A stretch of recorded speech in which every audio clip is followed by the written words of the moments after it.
Do you fancy watching a film? Yeah, sure. Always down to watch a film. What sort of things do you have in mind? I don't know, to be honest. I mean, there aren't many films we can stream, but there's some TV shows we could watch. How about Friends? No way I'm watching Friends. What? Why? Because it's so dated and just not funny. You're not funny. Besides, why are we talking about streaming? We have a whole host of films to watch from my Blu-ray collection.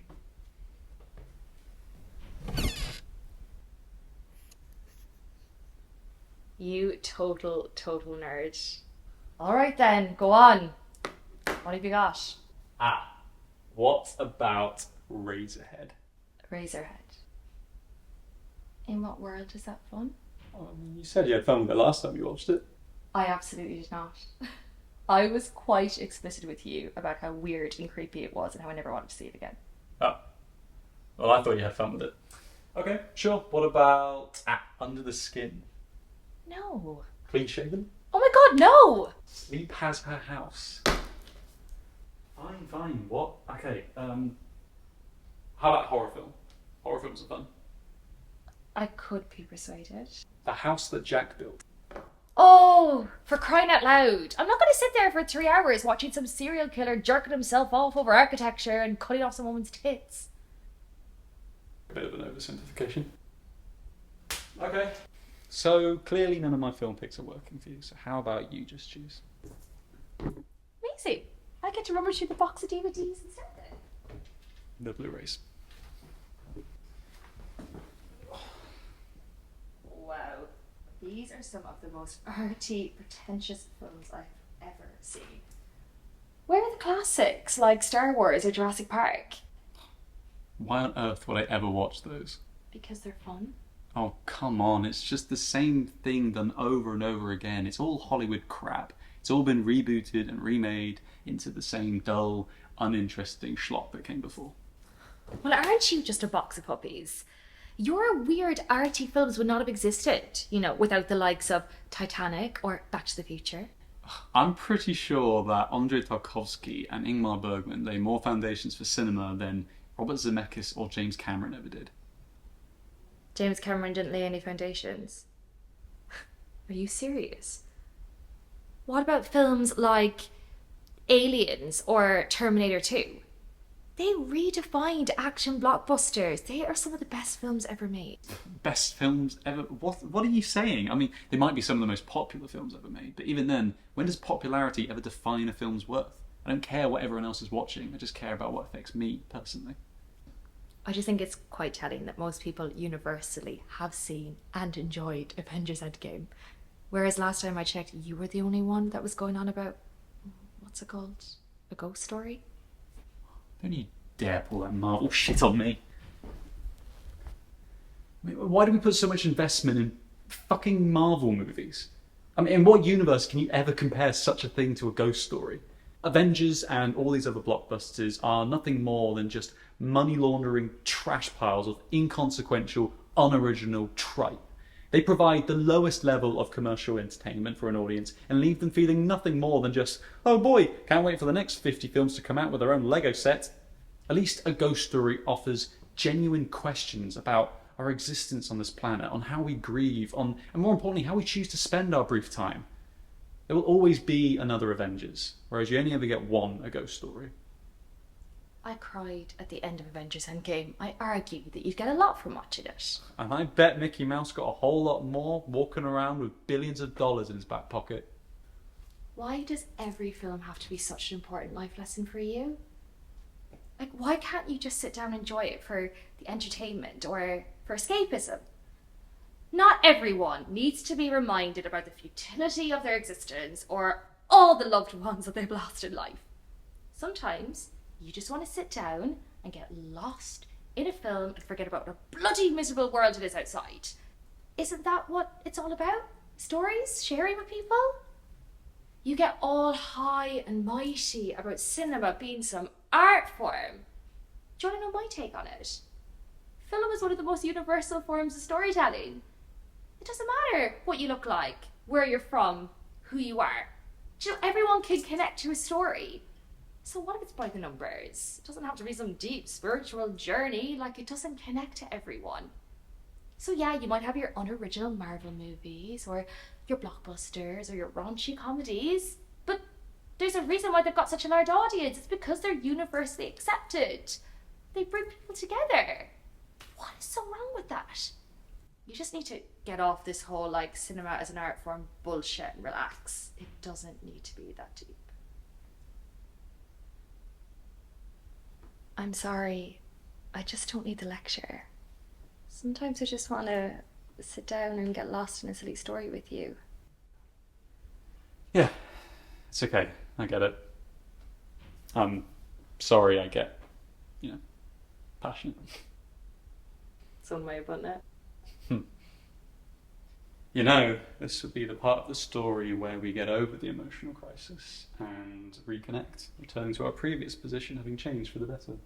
Of course, I would lean in to kiss you to show a sign of my affection, because we've decided to watch a film of my choice. Wait, why not my film? What? Why does it have to be me that caves in and watches what you want to watch? That makes it feel like I'm the antagonist somehow. You were the one to initiate the conflict. You were battling against my views, and I had to stand up for my character to facilitate a change in your character.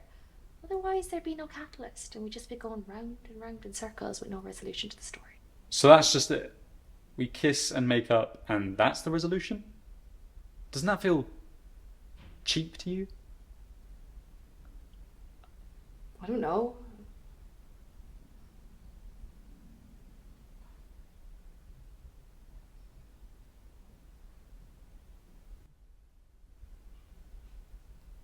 Something doesn't feel right. Why does this all feel suddenly so fake? It's like it's been rehearsed. We've been saying these things all along, and now it's getting all messy and jumbly, like a train that's fallen off its tracks and gliding through the air.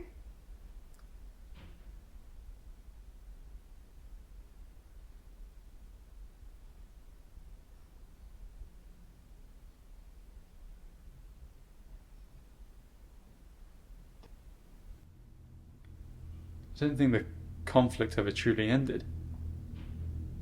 I think we have to make a choice. It's the Kaufman dilemma. What do you mean? Charlie Kaufman is known for writing surreal films that deconstruct and evaluate the human condition. He bends the rules and twists the story in such a way where his own characters have to make some sort of choice, one that would alter their lives forever. In Being John Malkovich, Craig finds a doorway to the mind of John Malkovich, the actor, where he's able to view the world from his perspective for a limited time. Craig uses this doorway over and over and shares it with other people, ultimately causing a spiral into his own loss of identity.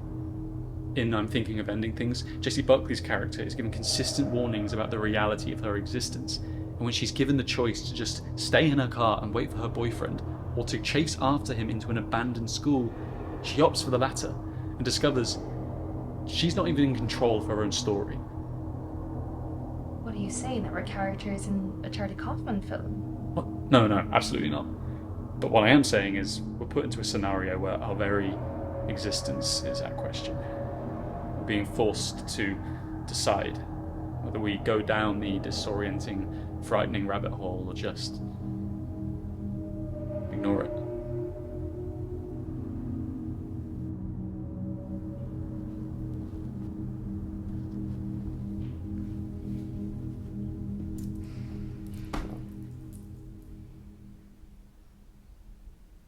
I'm scared.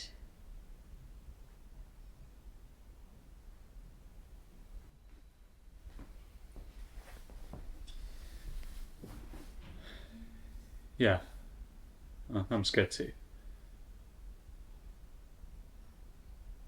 Does this mean we're not...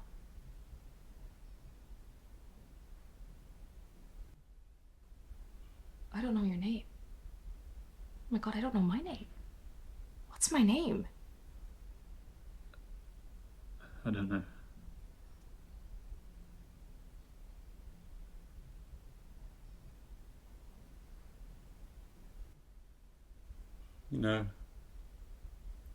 I think all those films I watch have sort of prepared me for this.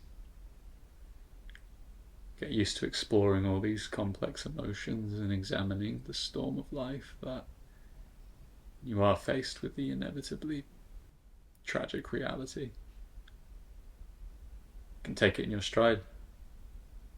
Just rolls right off you. Doesn't matter. Good for you. I'm sorry. Didn't mean to drag you down with me. It's all my fault. I'm sorry too. Your feelings are your feelings and you have a right to express them. It's just, I don't want to question and examine every aspect of life to find a deeper meaning. I want to be present because I know how brief our time is. So maybe I'm not prepared for the inevitable death of all things. And I do just want to bury my head in the ground, but like, is that so bad? Can we not just enjoy our time together, no matter how mundane or boring it may be?